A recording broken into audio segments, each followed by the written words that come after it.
Сайн уу мөнгөн байна. Монголоор кино подкаст номер 20 эхэлж байна. Сар болгоны кино подкастаар тухайн сард нээлттэйсэн сонирхолтой онцлог гэсэн 4 киног танилцуулдаг байгаа. За ихэвчлэн Harley-гээд найзтайгаа яадаг. Энэ удаа бит хоёр тохиромжтой үе болж чадаагүй учраас ганцаараа хийж байна. За өнөөдрийн подкастаар ямар кинодын талаар ярих вэ гэхээр Glass гээд Bruce Willis, Samuel Jackson, James McAvoy-тэй супер батартай триллер кино. The Upside гээд Bryan Cranston, Kevin Hart хоёрын тоглосон драма маягийн кино. Escape Room гээд баахан залуучууд нэг үхвэлэдэг төрлийн кино гэдэг чинь team маягийн адал явдал триллер маягийн кино. Replicas гээд Keanu Reeves-ийн тоглосон зөвгнөлт триллер маягийн кинод байна. За энэ кинодыг ямар хүн найруулсан, шүүмжлэгчд юу гэж дүгнэж, ямар үйл явдалтай гэдгийг өнөөдөр ярилцсан. Тэгээд сүүлд нас өөр ямар том кинод нээлттэйснэг хальт дурдах байдлаар яваад өнөөдрийн подкаст бол дуусгана.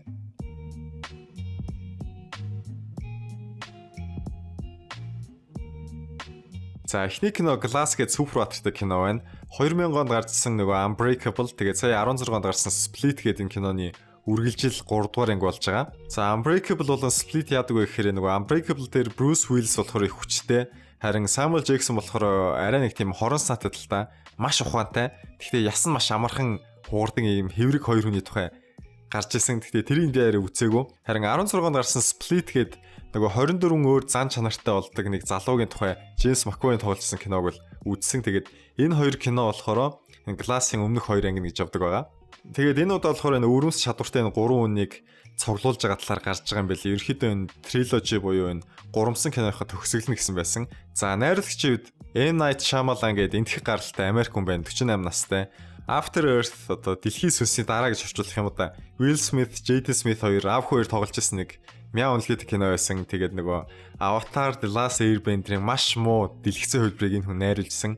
Гэхдээ нөгөө талдаа бас нөгөө 6 дахь мэдрхүүгээд Bruce Willis-ийг сүнс харж чаддаг хүүгийн сэтгэл зүйч болж байгаа талаар кино. Тэгээд Science гээд нэг Америкийн хөдөөний айлыг хайр гаргийнхан гитээд байгаа талаар ийм их дажгүй кинотыг найруулсан. Бас дандаа муу кино хийдэг эсвэл дандаа сайн кинотыг найдвартай гэсэн найруулж бол биш их. Сонирхолтой кинотыг бол хийдэг байгаа. За энэ киноныхны хувьд болохоор Shyamalan-ы тэнч муу кинотын нэг бол биш ээ. Гэхдээ энэ гурамсан киноныхоо төгсгөл гэдэг талаас үзэхэд бол нэгч сайн дуусч чадсангүй гэсэн бэлээ. Тэгээд Rotten Tomatoes дээр шүүмжлэгчдийн 36% нь үзэгчдийн 77% нь таалагдсан. IMDb-гээс $1.1 авсан гэж байна. Ер нь бол их муугүй үнэлгээ.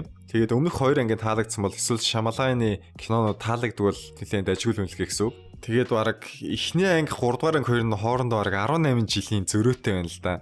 Тэгээд энийхэн шалтгаан болохоор 1-р анги 2-р анги хоёр нь хоёр өөр студийн эзэмшил байдсан байлээ. Unbreakable нь болохоор Disney-гийн харьяа Buena Vista International гэдэг компанид байдаг. Харин сүүлд гарсан Split нь болохоор Universal Pictures-ийн дор явдсан байлээ.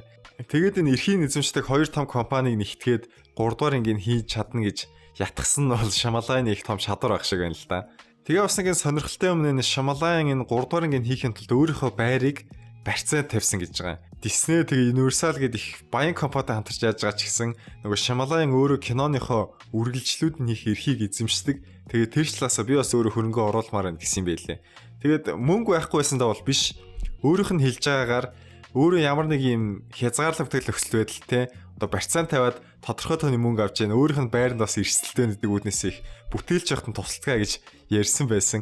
Тэгээд энэ $20 сая бүтээд орлого нь бол сүүлд харахад бол нэг $160 сая давсан яваа гэсэн. Тэгэхээр энэ Shyamalan-ы өөрийнх нь уран бүтээлч хандлага бол энэ одоо онсон байх шиг байна. Тэгээд супер батартай кино гэхээр бид нар Marvel юм уу DC кинотыг үзээд дасцсан байна л да. Тэгээд энэ жил болохоор Captain Marvel, Shazam, Spider-Man тэгээд кинод гарах ч гэсэн бид нар нөгөө том комик номуудын кинонууд тэгээд харьцангуйс нэг бусад кинотойгоо адилхан юм шиг нэг юм нэг амжилттай байдаг мөнгө олдог томьёоноос нэг гарч өгөхгүй юм шиг санагдаад. Харин Glass-ийн хувьд зүгээр нэг юм том баатруу том сөрөг дүрүүдтэй зодолдоо дэлхийг аваад байгаа тухай биш. Ерөөсөө энэ 3 дүрийн тухай гэдэг талаас их сонирхолтой юм болоо гэж бодогдоод байгаа. Трейлерыг үзэхэд л надад энэ жил гарах бусад том супер батруудын кинод бас харьцангуй сонирхолтой санагдсан. Тэгээ Монгол гарсан ч та нараас үзсэн сэглүүдээ хуваалцаарай. 1-р ангийг би үзээг явж байгаа. 2-р ангийг бас нэг надтай сайн наалдаж өгөөгүй. Тэгээд 3-р ангийг одоо үзэх байх бол гэж бодоо яваад байгаа. Та нар юу гэж бодож байна?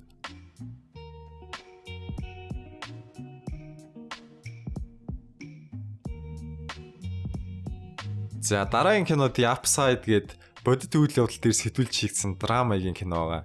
үйл явдлын эхлээд ярихад их юм баян тэрбэнтэн хүн гэж байгаа байхгүй юу? Брайан Крансны дүр болохоор тэгээ осолд ороод биеийн мэдээ алдаад ерөөхдөө юм суугаа байдалтай хүн болж байгаа байхгүй юу? Тэгээ өөрийг нь насрах туслах хүн хайгаад Кевин Харт гээд шоронгоос гараад удааг байгаа нэг залууг авж байгаа талаар юм байлээ. Бодит үйл явдал нь болохоор Францд болж исэн байсан. Тэгэд энэ киноны анхны хөлбөр нь бол угаасаа Франц дээр хийгдсэн. Тэгээ Intouchables гээд 11 онд гарсан Rotten Tomatoes энэ төр нэлээд өндөр үнэлгээтэй байт юм байлээ.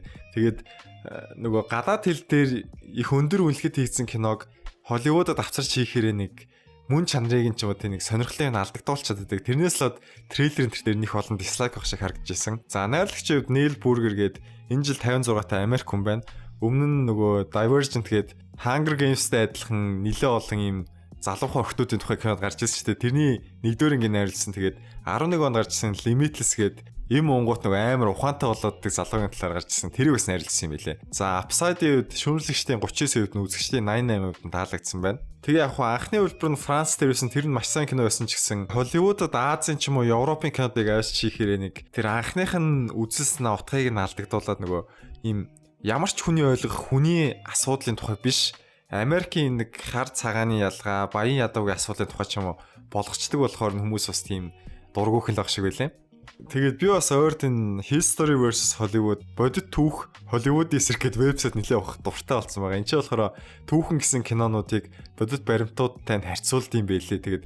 Тэгээд тэрүүгээр харж байхад бол энэ Upside бодит түүхтэйгээ нэлээд ойролцоо болсон баг шиг байсан. Гэхдээ жинхэнэ хүмүүсийн нэр юугаар биш зүгээр тэр үйл явдал дээр сэтвлээд уран сайхны кино хийсэн байгааг санах хэрэгтэй. Тэгээд тэр ч утгаараа энийг бас гол дүрийнхэн жүжигчид их таалагддаг учраас үзнэ гэж бодож байна.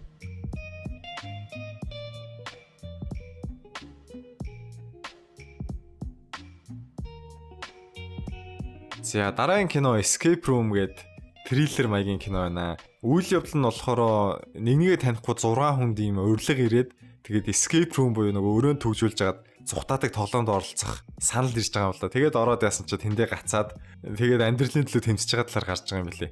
Трейлерыг үзчихэхэд нөх айхтар цус нөж хүчирхийл юм харагдаагүй. Тэгсэн ч гэсэн нөгөө ижил төрлийн залуучууд үхээд байдаг эцсийн зогсоол, хөрөө, кьюб энтергээд тим кинотыг төстэй мэдрэмж надад бол өгсөн. За найрлагчид Адам Роберт Хейл гээд 40 настай Америк хүн байна. Taken of Deborah Logan гээд 14 оны аим шин кино тэгээд 18 онд саяхан гарсан Insidious The Last Key найруулсан юм байл. Өөрөө ер нь юм аим шин киноны тал дээр их туршлагатай хүн гэсэн үг. Тэгсэн кино нь болохоор Rotten Tomatoes дээр шүүмжлэгчдийн 55%, үзэгчдийн 59% нь таалагдсан. IMDb-гээс 6.4 он авсан гэж байгаа. Тэгээ шүүмжлэгчид юу гэж яах вэ? Үзүүлсэн санаагаа нэгсэн ашиглаж чадаагүй ч гэсэн ер нь нууцлаг үйл явдалтай киноны тайлаг болох дуртай хүмүүс бол муугүй санагдах байхаа л гэсэн байсан. Ер нь нэг залуучууд үхээдэг төрлийн төрөөс шиг кинод байдаг шүү дээ. Тэгээд сүүлийн жилүүд гарч байгаа тим кинодыг хараад байхад бол нилээн цэвэрхэн, нилээн өнгөлөг, их сонирхолтой санаатай их дайжгүй харагдаг болоод байгаа. Тэгээ энэ Escape Room-ыг трейлерын л үзэж байхад нэг удаа үзээд өнгөрөхөд бол хөөрхөн хөвгөлтэй л байх юм шиг санагдчихсэн. Нэг тийм муу төсвөр ийдсэн халтар кинод биш. Нилээн дайжгүй төсвөр ийдсэн хүмүүс нь муу гэж үзчихсэн санаа ч ихсэх сонирхолтой байхаар санагдсан. Өөр сонин гэвэл сайн Porsche-д энэ Escape Room тоглоом төгжүүлсэн 5 хүүхэд галд үрэгдсэн юм байлээ. Тэгээд тэрнээс бас нэлээд доорнд энэ киноны нээлт хойшлогдсон гэсэн байсан.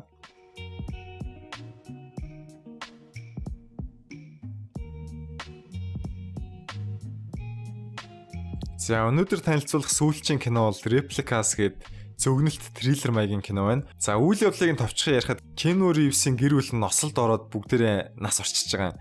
Тэгээд нөгөө гений аргаар хуулбарлах буюу колонжуулах ажил нууцаар хийж байгаа байхгүй. Тэгээд энийг хийхин тулд нөгөө засгийн газрын нууц лаборатори, хууль хүчний байгууллага ингээл нөгөө байгалийн хууль ёс мос гэх тийм нэсэр ингээд тэрсэлж байгааг харуулна гэсэн байсан.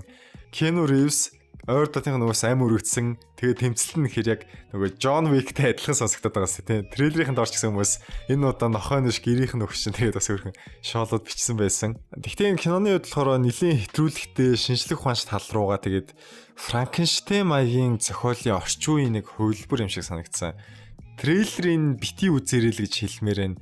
Яагаад гэвэл нөгөө хамаг юм үзүүлсэн. Keanu Reeves-ийг хараад санааг нь уншингууд за үзүүл үсчий гэж бодож байгаа. Тэгээд трейлерыг үзэнгүүт хамаг юм үзүүлээд жоох урамгүй болгоо ичж байгаа байхгүй. За найрлагчид Homeland, Их орон гэд монголоор гараадсан баха. The Brave, Legends гэж ерөөхдөө телевизэн сурлуудын найруулагчаар ажиллаж исэн. За 13 онд гарчсан Schwarzenegger тоглосон нөгөө Last Stand, нөгөө The Tourist гэд Johnny Depp, Angelina Jolie гэрт нэг аим шиг муу кино байдаг тэр нь тоглож исэн. За The Day After Tomorrow гээд дэлхийд мөслөгөө тохиолж байгаа нэгэн дээр нааг жоохон байхад гарчсан тийм апокалиптик киноны зохиолчоос ажиллаж исэн юм билээ. Тэгээ гол дүрд нь Keanu Reeves тоглосон ч гэсэн харамсалтай нь Rotten Tomatoes дээр шүүмжлэгчдийн 9%, үзэгчдийн 43% нь таалагдсан. IMDb-гээс 5.4 он авсан байна. Ерөнхийдөө таарах үнэлгээ гэсэн үг. Тэгээд трейлер дээр нь хамгийн үзсэн болохоор тэгээд заа гэж хайчгаар харагдаж байна. Бусдаар бол трейлерыг үзээгүй. Тэгээд оноог нь харсан ч гэсэн Keanu Reeves-ийг бодоод үзэхэд бол бас байвал байж болохоор л кино ах шиг санагдсан. Тэгээд шүүмжлэгчд юу гэж нөхөр энэ зохиол нь дүүрэн алдаатай авцалдахгүй үйл явдлуудаа тэгээд инээдтэй байх гэж хичээсэн үед нөртөл инээдтэй биш амар муу шинжлэх ухааны зөвлөлт кино болсон байна л гэсэн байлээ. Тэгээд маш муу учраас нөгөө Golden Raspberry алтан бөөрөлсгөн гэдэг баха хамгийн муу кинодод шагнал өгдөг энэ арга хэмжээнд нэр дэвших өндөр магадaltaй байгаа гэсэн яриа хүртэл явж байгаа юм байлээ. Тэгээд жүжигчин Keanu Reeves хувь хүнийхээ хувьд мэдэн дээр гарч байгаад дандаа л лирик сайн тэгэл бусдын төлөө гэсэн юмыг хийж идэг. Тийм болохоор тоглосон кино ингээд бүтлгүйдсэн муу байсан гэж жоохон тийм байна. Гэхдээ яг энэ жил одоо нөгөө John Wick-ийн 3 дугаарыг гарна. Тийм болохоор бас нэг саа зовх зүйлх байх.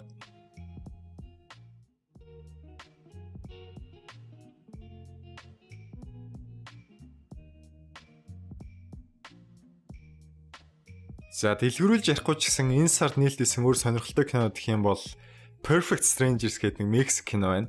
Сонирхолтой юм энэ киноны Испани, Итали, Франц тэгээд Солонгос хөлбөр нь хийгдчихсэн байхгүй юу. Үйл явдал нь яадаг вэ гэхээр ингээд гэр бүлийн найзууд нилээ хэдэн хосууд ингээд хоолны ширээ тойроод сууж байгаа байхгүй юу.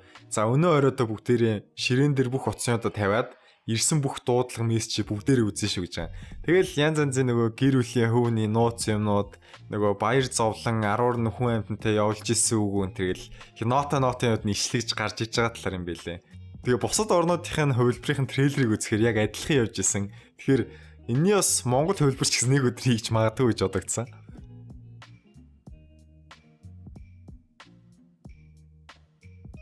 За өөр King of Thieves гээд хулгайчдын хаан гэх юм уу?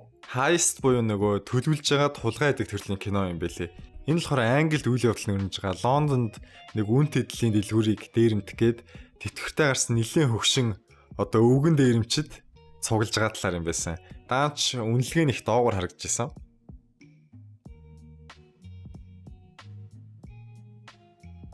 За бас нэг кино The Invisibles буюу үл үзэгдэгчид гэдэг нэртэй юм баримтат кино драма юм байлээ. Хүмүүсийн ярьсан яриа юмыг ингээд жүжигчдэр ингээд хийлгүүлээд баяжуулсан. Яаж яах вэ гэхээр нөгөө 43 онд Берлинд үйл явдал нөрнөж байгаа юм билээ. Нөгөө еврейчүүдийг байхгүй болгон цэвэрлэн гэдгсэн байсан чинь Берлинд тухайн үед 1700 орчим еврей нууцаар амьдарч ирсэн юм аа л да. Тэгээд тэр хүмүүс яаж нуугдаж амьдарч ирсэн талаар их сонирхолтой түүхүүдийг ярьж явах шиг байсан. Яг бас боломж олдвол энэ киног үзье л гэж бодож байгаа.